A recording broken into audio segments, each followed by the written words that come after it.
SAFIRE technology was designed and built to replicate the atmosphere of the Sun in a laboratory on Earth, and to test the electric sun model.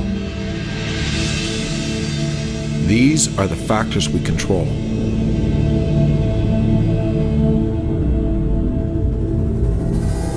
These are some of the things the SAFIRE lab is now capable of.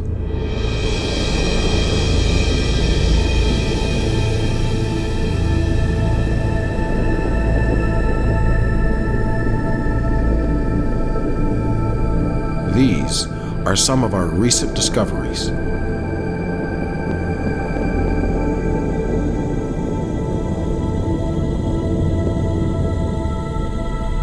In our tests and experiments, we have found no disparities with the electric sun model.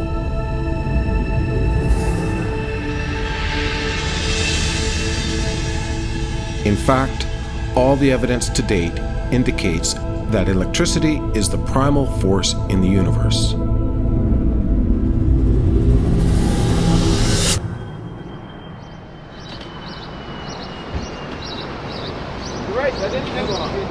Michael Claridge arrives from Boston. CN, CNO, OCN2. We have just completed our latest experiments in the lab, and we're confronted with mountains of information and imagery from a score of data recorders. No, are we looking at 10 times because we're thinking about it as a stabilized result, or are we looking at it 10 times because we're also looking at the slope? The plan is to park ourselves in my garage for 2 weeks and prepare for the upcoming conference in the UK. Well, if memory serves correctly, when I was doing my analysis and you watch it actually go through this, we might actually even see it on the video. Here's what I'm going to show you. Starting from your left, again, about the same temperature. Analyzing the SAFIRE data is like going through a door, only to discover another door beyond. Doors upon doors opening to unfamiliar I territory. would say that thinking about it, if I just... We're looking for a coherent story that we can present at the conference. And I say that it's 103, 80, 80. Something that happens in a few seconds in the lab can take weeks to analyze. Turning those analyses into a 45-minute PowerPoint presentation is another challenge altogether.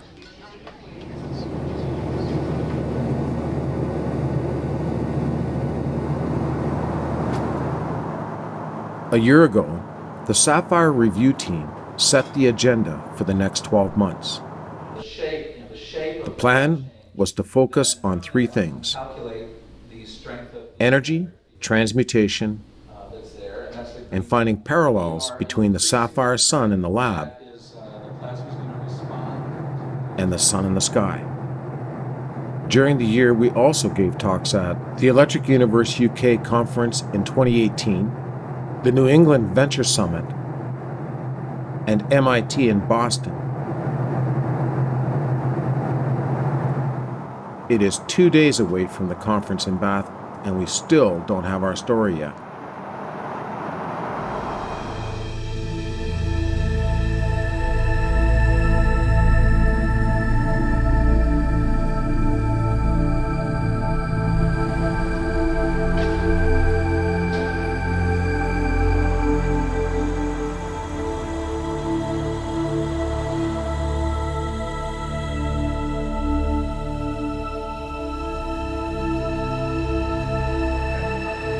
Orange is the actual temperature of the chamber.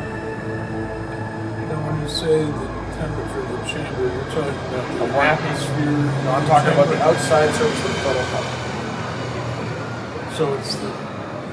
That's 110 degrees. Yeah. We have 12. Scott Mainwaring and I go over the material to be presented at the conference tomorrow. Which is pretty amazing. So we know that there's nitrogen and hydrogen in here. Scott was responsible for our original mandate, which was to test the electric sun model by replicating the atmosphere of the sun in a lab on Earth.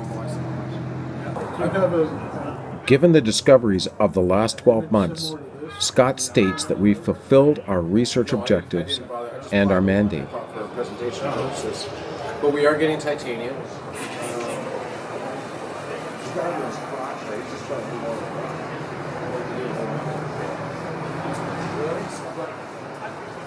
The International Science Foundation has given us the amazing luxury of doing pure science for the last 5 years. Now it is for us to turn what we've learned into something useful, something beneficial to humanity.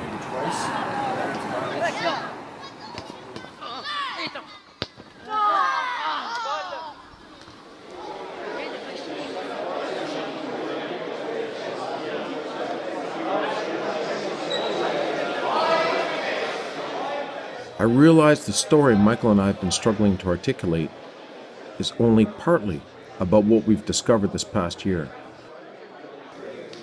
The more complete story needs to include our new mandate. Okay, ladies and gentlemen, Monty Charles and Dr. Michael Claridge, the SAFIRE Project.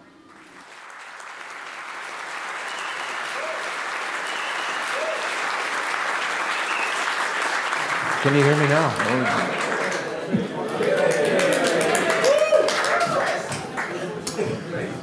It's amazing. Wow, you can hear everything, can't you? I can even hear myself. So, we're going to start from the beginning. There's two fundamental components to thermodynamics when you're heating something up. If you have a pot of water and you have a candle underneath it, it might take an hour to heat it up to bring it to a boil. Then it stabilizes at that temperature. So that's what we call steady state. What's important is that if you take a blowtorch from the mine down the road, okay, that they use to melt steel, and put it underneath the pot, that rise in temperature is going to happen maybe within a couple of seconds, and the water will come to its steady state, or maybe it'll go on and just vaporize it. So I want you to keep that in mind as we walk through this section. In the lab, when we're running that particular bright ball, so Ben's there, he's capturing his video, we're capturing video on our screens and our computers. And Yes. hydrogen flowing. Yes. Yes, Bring it.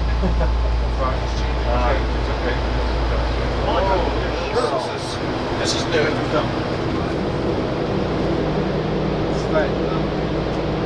Okay, let's bring it back up. What do you want, the 20 tour? Yes, 2030. 2030 set. Okay, try to control your discharge here. I'm supposed to vibrate where I want to be. Okay, so it's not now. We got to bring the pressure down and restabilize. Bring the pressure down, bring your power down. Your voltage back. Bring your power back. Bring it back. Bring it back to like say maybe 5. Okay. Yes. the anode, you heard me saying that bring it back, bring the power back, bring it back, please, bring it back. The reason is because we're reaching the reactor maximum temperature, and we weren't able to stop it. Dr. Lowell Morgan, myself, and a guy by the name of Tommy Mello, who actually works in development of computational fluid dynamics code. And that code is used by NASA and Lockheed and others and all kinds of corporations to do thermodynamic analysis. In other words, rocket engines, cooling systems, and the transfer of heat and energy. It's very complex, very expensive, but it's very powerful software, and that's what we use today.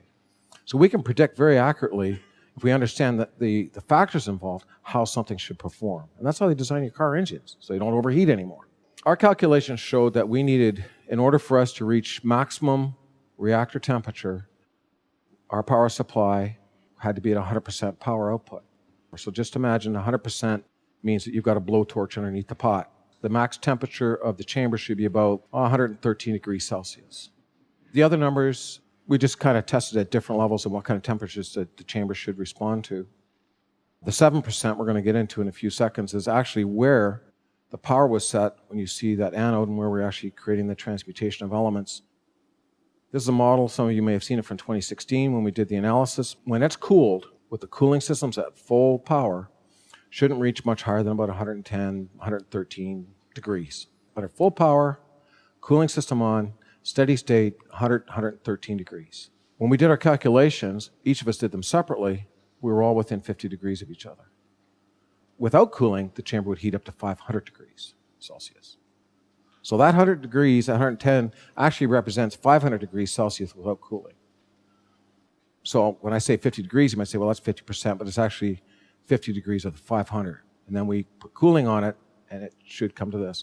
So for 3 years, we've been running the experiment. And SAFIRE has responded predictably until now.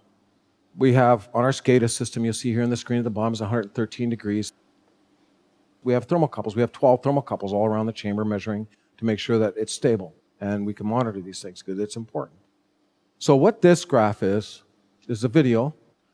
The red line represents the infrared camera. That's the one we're looking at the anode to tell what its temperature is, so it's not compromised thermally or melt. The blue one is called a bolometer. It measures, you might say, a relative energy measurement of what's coming off the anode. It's not a total measurement of energy as such of what SAFIRE is putting out. The gold line is actually the thermocouple. So this is a day's worth of experiment sped up a couple of thousand times. This is what our day looks like. We work very quickly, as you can see.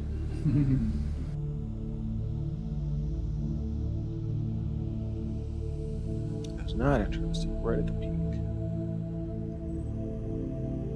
So it's climbing and falling. We're changing chemistry, you might say the gas composition, power settings,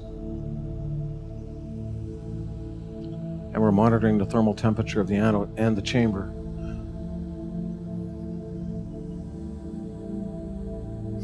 Yes, that is the anode melting. We didn't know it at the time because it was happening so slowly. But when we realized what was happening, we had to shut SAFIRE down. It just got too hot. What I want you to observe here is the angle of that yellow line, and that is real-time rise in temperature over time. This is the real time. And the rise in temperature over time is identical to what we calculated at 100% max power, where we're only at 7%. The fall here represents after we shut it down, as you saw in the video. We couldn't control it at that point in time, so we started dialing the power back. And we were only at 7%. For me, doing mechanical engineering and what I do, everybody gets excited. Well, it's all this heat. For me, it's like, can we run the reactor? Now, this next picture is not a black and white. This next picture shows you when we change the composition of the catalyst, it actually takes heat out of the system to a point where the anode, if you can see it here, doesn't even register, and that's at max power. Dial's turned up to 11, okay? And that's what we get. So we can cool it down. So we can introduce certain compositions and things and take energy out of the system. 100% max power gives you 100% maximum thermal stable state energy or heat in the chamber. 7% gave us 100% plus because we couldn't track when it was going to stop. I don't like to boast about our errors, so our calculations were only off by 93%. I'm 62, and I'm telling you the truth. I've never been off 93% in any of the engineering I've ever done in the past, and that's a big number. It's not just me. It was Lowell. It was Tommy. Chamber shouldn't be doing this.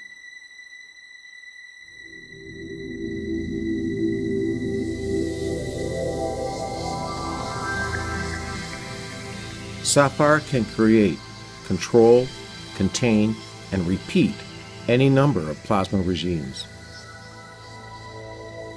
For 5 years, SAFIRE has performed exactly within the limits it was designed for. Until now.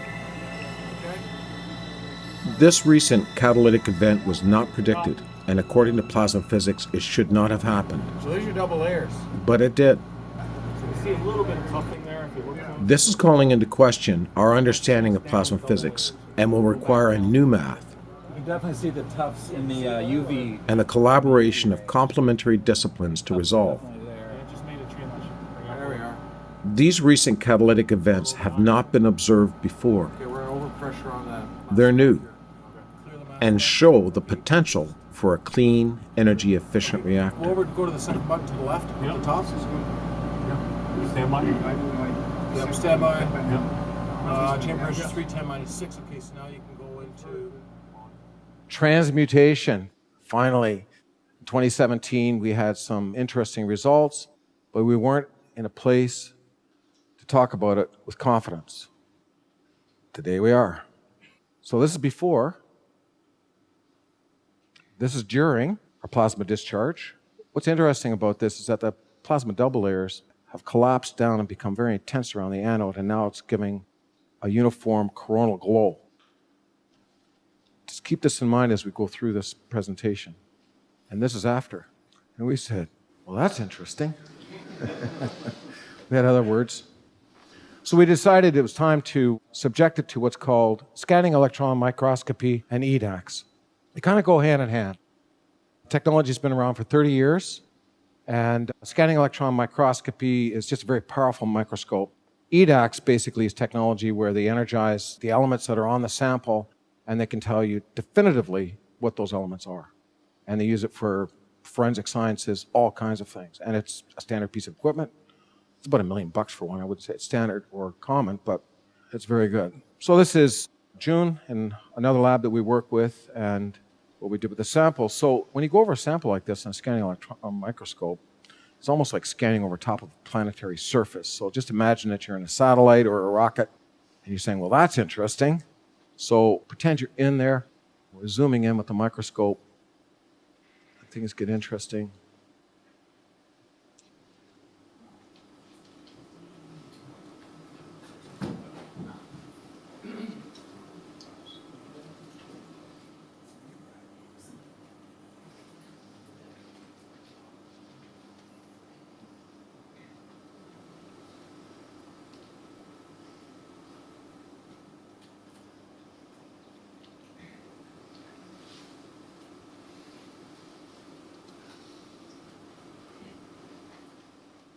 And then we said, what are you doing there? A ball. And then you can get into all kinds of discussions about how a sphere can form in an experiment like this. And there's a lot of people that agree that to get a sphere like this has to form in a non-gravitational environment. So if you want to make spheres, you throw particles up that are heated, and as they glide through the atmosphere, they become spherical. We don't know what it was. We didn't know why it was there. There's better pictures of this, but just take a look at some. There's some almost like tectonic thing happening here. We can't tell you some of the things that we did to get there, but we can show you the results. So if you see some of the elements missing, that's some of the elements that we can't discuss. But what's interesting is these elements that you see were not in the chamber before. And SAFIRE is making lanthanum, and it's making cerium, and it's making carbon, and it's making oxygen. So we went and scanned another region. He said, well, that's interesting. That doesn't look like the base materials at all. And this is what we found. We found phosphorus and silicon and titanium and oxygen and magnesium and calcium and sodium and potassium and aluminum and carbon and chlorine and sulfur. Those were also not, and we know definitively they were not in there. What you see here in the previous slide is that these formations are actually growing out of the surface. Growing. That's what they look like. This looks like actually a fish egg sac full of particles and things. So he said, well, nobody's going to believe us because, well, we're the SAFIRE team, and of course we're completely biased. That's how they're going to see it. So he said, this particular agency said, we have a lab for you if you want to validate your results and send it down to this lab. And it's a lab that they use and Lockheed uses and others. And we said, okay, we want you to go and scan the sample and tell us what you find. And this is what they found. And I thought, wow, that's a really interesting ball into what is going on there. It's like these particles forming in here. And they confirmed the fact that the predominant elements of that ball are cerium and lanthanum. These are heavy elements. And they scanned another area, and they came up with titanium, chromium, zinc, phosphorus, and carbon. What we did is, because our EDAX machine isn't as good as theirs, they have a bigger budget, they can resolve for carbon and some of the lighter elements, and they sold us some of the predominant elements there. In fact, SAFIRE is making carbon. Zinc is not there, and neither is the phosphorus. So this is some of the things that it's making, but there's even more coming. What's interesting is the topography, and this is as close as we're going to get. This is basically, you might say, it doesn't look like crystals, but in metallurgy you use the word crystalline structure. You can see how the top surface of the main nodules in the material have been eroded. What's also interesting is the vent holes that are here in this material. So we said, well, that's interesting. Let's go and take a look down in between these mountains or these guys. And we found other things like calcium and chlorine and carbon and potassium. And these are certified materials. So we got them from a certified company, certified spectroscopy done on the materials before we actually put it in the chamber. So we want to make sure we're doing good science before we start making claims like this, especially these kinds of claims. We start with the periodic table of elements, and we're using the word catalyst because we can't think of a better term to use for the types of gas constituent or composition and the materials that we have that the anode is being exposed to. So we're just saying these are catalysts. We introduce those into the chamber, and when we fire it up, that nice bright anode that you saw that looks like a sun, this is what it returned. These are the new elements, minus the catalyst. The aluminum and silica we wrote off because, well, our probe, it's alumina. So we figure, well, maybe it's some contamination. I mean, it may be making it, may not be, but we're just going to say, look, let's just dismiss it. But you have a pile more that SAFIRE is making. Now, what's cool about this is that we can repeat the experiment. Okay? And get the same results. And we've dialed it up and we've dialed it down. And we can, it's tuned. That's why when Wal was talking about, good technology, bringing to bear modern technology that Berkeley didn't have, well, this is what modern technology can bring us. It can bring us some answers, or actually maybe more questions. So optical spectroscopy, this is Michael's thing. I'm his Padawan, when it comes to optical spectroscopy. But he's going to talk to you about what we found in the atmosphere. The optical spectroscopy is used to study the atmosphere of the discharge. What Mani was talking about is a surface analysis of the metal. Optical spectroscopy is used again to study the atmosphere around the anode. I'm going to have to go over there. Okay.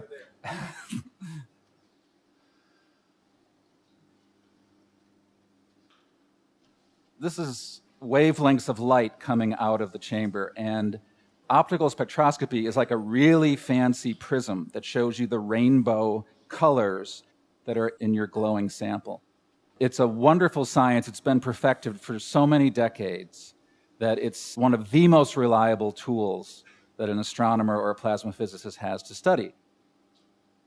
When you light up the chamber at low discharge with a simple atmosphere, you might see that line and maybe one more here, because it's a very simple discharge. It's easy to know what's in there. When you turn up the power and you get things really rolling in there, you get this whole sea of lines. A lot of elements produce similar lines. When you start getting complicated, it's not so easy, but it's a wonderful game. It's like Sudoku on steroids. You try to find out what elements might be producing the lines that you're seeing. It's part of the art of the science there. And it took us a while, but then we noticed this triplet here. This is a triplet of lines that are very close together. This triplet here and this triplet here. And our intuition said, let's focus on those because that's so unique of a fingerprint. No group of elements would make that. It's got to be one. That was the intuition at least.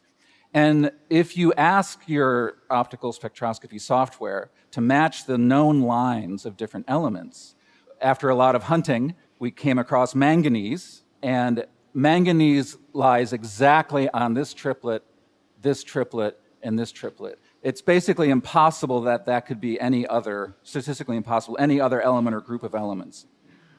These other ones, we don't know yet. We're still hunting. It takes a lot of hours to hunt this sort of a diagram. So that means that we have manganese, which is another metal, that is in the atmosphere, but not on the surface, right? We don't know why, but it's very clear that that's happening. We also saw in the atmosphere, the green ones here, the lithium is also in the atmosphere that was not on the surface, the manganese, and then the sodium, the Na there, that appears in both the surface of the anode and in the atmosphere. One of my challenges when we designed SAFIRE was that, okay, we can do post-experimental analysis on lots of materials, but the real challenge is, when is it happening? So if you do see transmutation, do you know when or under what conditions these reactions are happening? And so what we can tell you today is we know now when it's happening. It's because the spectroscopy tells us we can dial it up and we see it come up, And we can dial it down, and it disappears except for the prominent lines of the particular gas constituent we have in there. So what we can tell you is that the manganese is not one of the part of the gas compositions. We know that. And this is laboratory quality stuff, and not with that kind of signal. You're going to enjoy this. So always when we're running these experiments, part of my job is to keep in mind the connection with cosmology. Cosmology allows you to place everything that you might experience as a human on this planet into some framework. And that has definitely been at the start of the SAFIRE Project as well.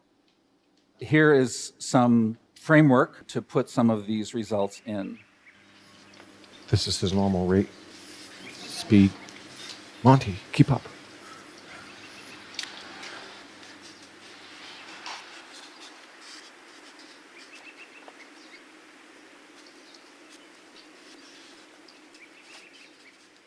Planets, very dynamic electrical systems. Currents flowing in and out. And from what we know now, it's not simply a current like flowing through a wire into something and out the other end. Current flows in and out of the North Pole. Current flows in and out of the South Pole. I just drew one of the ring currents up there. I think we're up to about 4 or 5 now that we know about. It's very complicated stuff. So let's take that starting point as what we know about our local environment. Put it inside the solar system. So stars also, they do have, and we will eventually measure it, currents going in and out of their poles as well. The numbers are a little tough to nail down, but a planet might have 10 to the 7th, so 10 million amps more or less flowing in. A star might have 1 billion amps flowing in and out of it.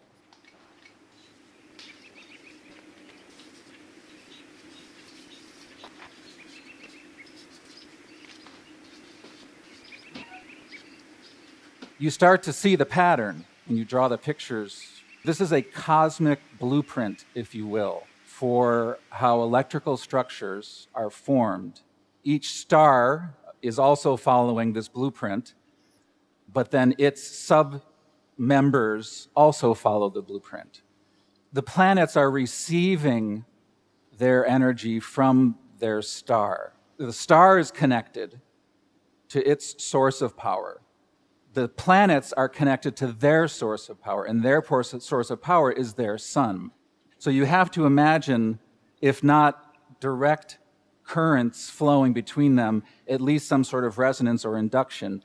But the planets only get their power from their sun. If you imagine one of those being Jupiter, say one of those planets there, when we look at the sky, we see Jupiter as a dot, pretty small dot, right? But the magnetosphere of Jupiter, the body, the real body of Jupiter is huge. It would take up, if you did this with your arm to the nighttime sky, that's how big the body of Jupiter would look if we had eyes to see it.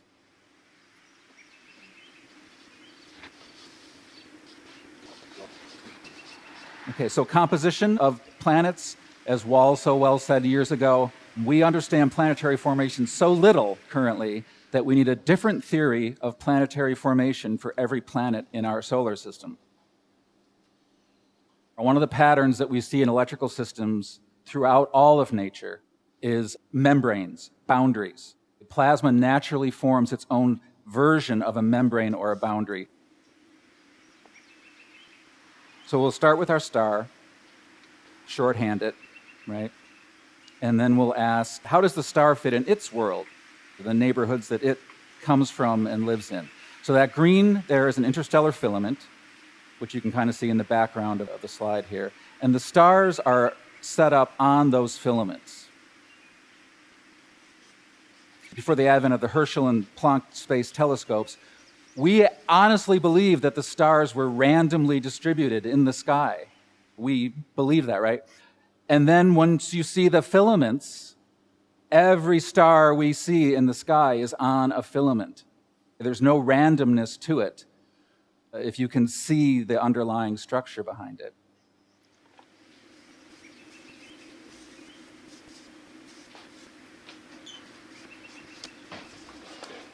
There's also these other blobs that we see now, and as a scientific community, we're bounded by what we already know about. And so they have a name, they're called proto-stars. Anytime somebody uses the word proto, you know they don't know what they're talking about, right? So I don't think they're stars. They might be, I don't know. The point is, they might be something else. They don't have to be on this track that we call be a star, right? They could be something else that is needed in the interstellar medium. We have found to date over 200 organic molecules in the interstellar medium. I'm sure that number will continue to grow exponentially as we study more and more. One of the big questions, of course, is where do they come from? How do they form? How do they get there? Now, what about the inorganics in the interstellar medium? Again, the number keeps growing, but these have been known about for quite a while. That group right there of 11 elements, inorganics, metals, are known to be out there in the interstellar medium. How do they get there? Why are they there? Big questions, right? We thought, well, wait a minute. We have a list to compare this to. Why don't we compare this known list from stars in interstellar medium? Why don't we compare that to which ones we find in SAFIRE, right? Yeah, so pretty good, right? I think the evidence speaks for itself. I think the evidence speaks for itself. It might even demand a verdict. Yes, right. Right. Well, interesting experiment would be to increase the voltage in steps and. Well, Michael was talking about what doing the that. I think we need to do that very thing. Increase the voltage, decrease the voltage, to see if that field increases or decreases. Yeah. Okay, yeah, you can start running. Get ready. Running. And ready, go.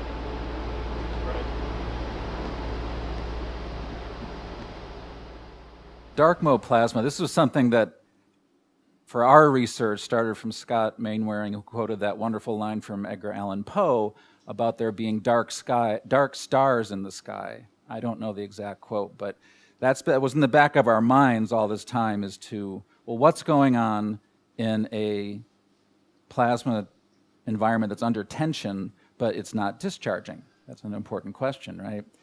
And even though it was on our docket for exploration, when we found it, we weren't looking for it. There's the whole, so in Passion's discharge thing, there's the Townsend dark mode which is the current flow before it breaks down. Right. So I think that's what we're seeing, is just that. Peter Townsend? Look at the shape of that. So now we know our research area. I'm confused by what I'm seeing. Trying to figure out how that is even. And you thought you had emotional problems before you started? Now you understand. I formally rescind ownership. I now you understand why it is that Lowell just had a meltdown. Life in the lab. Life in the lab, yes. So that's an image of dark mode plasma, yeah. This is our anode, right? And so just to give you a picture, that's in the center of the chamber. But the probe, our voltage probe, comes in from the outside and measures the floating potential of the plasma as it's moving around in the chamber. And at a certain point, the probe started going crazy, but there's no discharge in the chamber. And we spent some time studying the spatial extent of that strange phenomena. It varies in size depending upon the parameters in the atmosphere, right? How big that boundary is. Go. Right. That's interesting. It is interesting, Haven't isn't seen it? that before. What I find interesting about it is the magnitude of the voltage here. You got the frequency happening here, but look at the height of the voltage. It's just flat.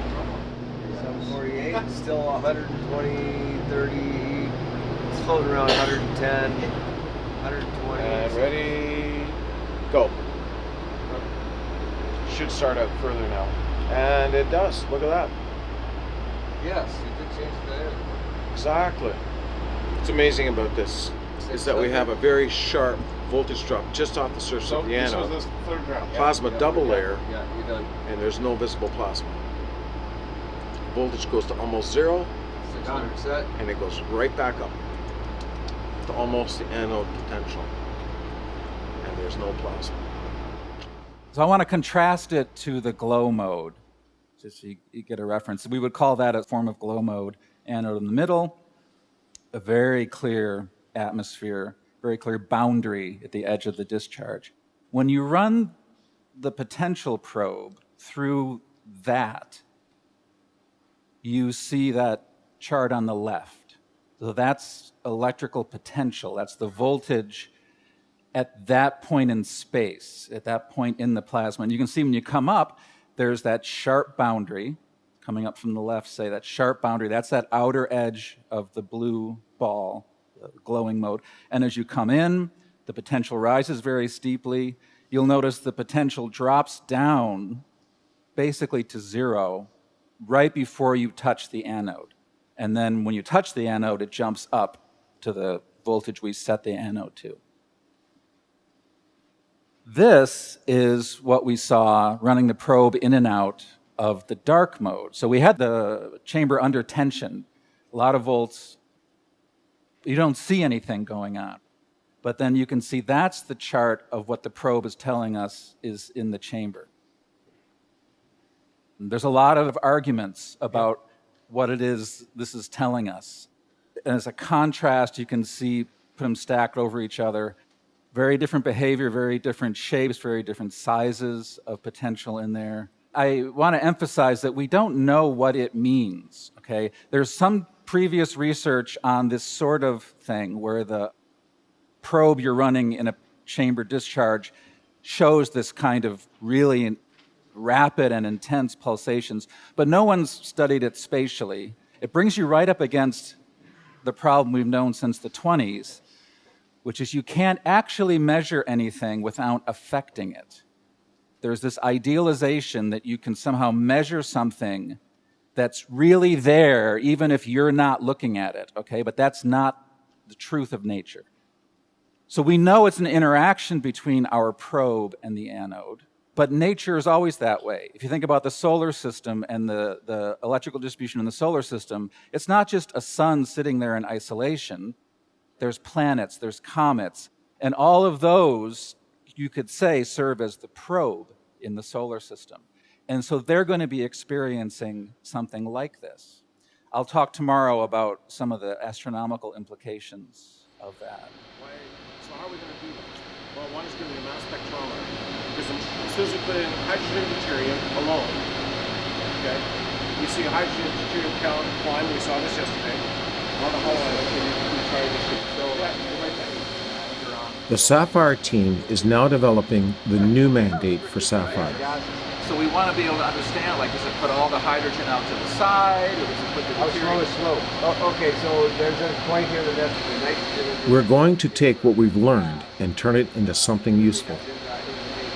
For the immediate future, we are focused primarily on clean energy generation. We see atomic mass of 3 climb up, big time. We have already designed a prototype energy generator. So it's either some hydrogen deuterium molecule, or maybe it's helium-3. The sum of these things really came together in the last maybe 3 weeks. And we're saying, well, what's the SAFIRE story?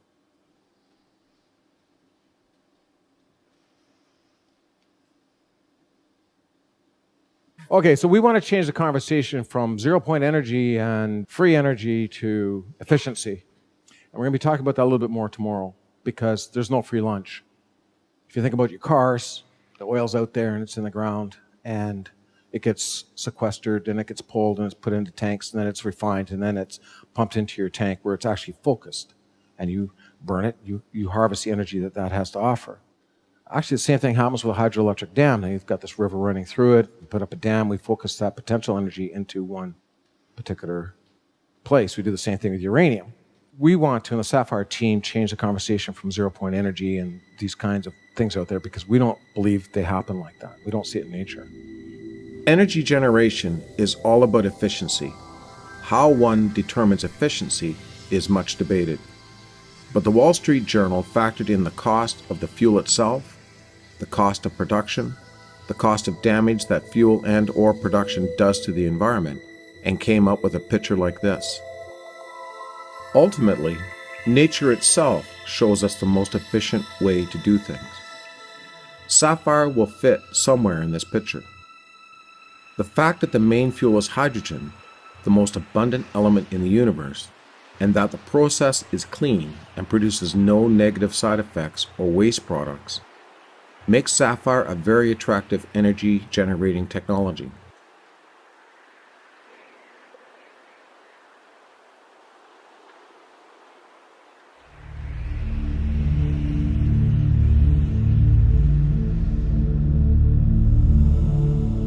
Elemental transmutation occurs both in nature and in the laboratory, and is not a new phenomenon. Studies done at MIT have shown that when radioactive waste is exposed to hydrogen isotope nuclei, the observed decay rate of the radioactive material is effectively increased. Sapphire produces copious amounts of hydrogen nuclei that interact with other elements, creating self-organizing spherical plasma double-layer shells. Within these shells, electrons, ions, and molecules are trapped by powerful electromagnetic fields. This is where radioactive material would be exposed to the hydrogen nuclei to remediate the radioactivity of that material.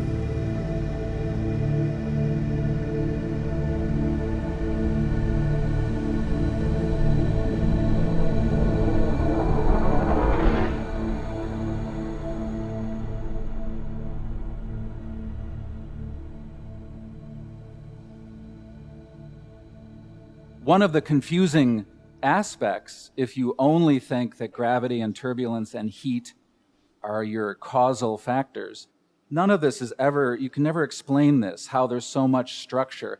We see a spatial structure there, right? One of the benefits of the current suite of telescopes around the Earth is that you can also see elements and energetic states of elements, and those are segregated also. So what you might be looking at here is a center region of hydrogen that has been collected in the middle. And then that bright boundary might be a layer of excited hydrogen. Right outside of that, that orange boundary might be cold carbon monoxide, just sitting right there, right next to that inner shell. And then right outside of that, you might find energized calcium sitting right next to those other layers. How that happens, we see that naturally in the sapphire chamber. All those double layers and different structures you see, those are segregated and separated different elements, molecules, and energetic states. And we're not trying to force it to do that. We don't have a giant billion-dollar ITER machine that uses 20 megawatts of energy to try to just contain the plasma so it doesn't blow apart. We're not trying to force anything in our chamber. We are studying what nature shows us, what it gives us naturally of her own design. So, summary. So we have energy, we have transmutation, and we have the sun and interstellar medium. We see a cohesive picture. The electric sun model gave us the premise with which to engineer the sapphire reactor. Oh, there we go. Point 4. Once constructed, the proof of concept bell jar version of sapphire was up and running within minutes. Okay, the issue here is Likewise, once constructed, the 44,000 part sapphire reactor was also up and running within minutes. Oh, there we go. Happy. Oh yeah, light show. We got a light show, man. Oh, look at it go. Nice, nice. At every step of the way, the electric sun model's predictions proved accurate. Take the camera.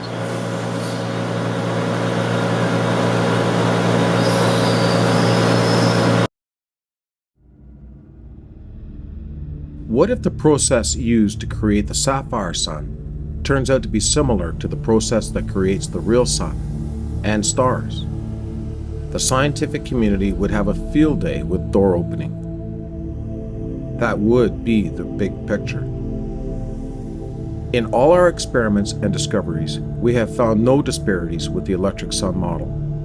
All the evidence to date points to electricity as the primal force in nature. We believe the SAFIRE Project validates and supports the electric sun model.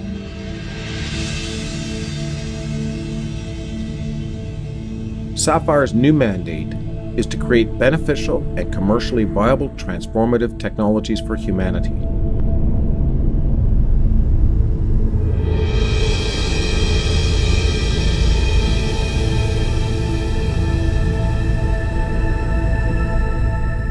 That's what tomorrow's talk will be about. It'll be really the story. And where do we go from here? And what should we do with SAFIRE? Should we stop the research?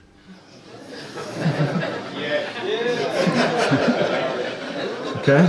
Caesar, up, down. Okay, off with their heads. So I guess we'll leave that with you. Hope you've enjoyed it.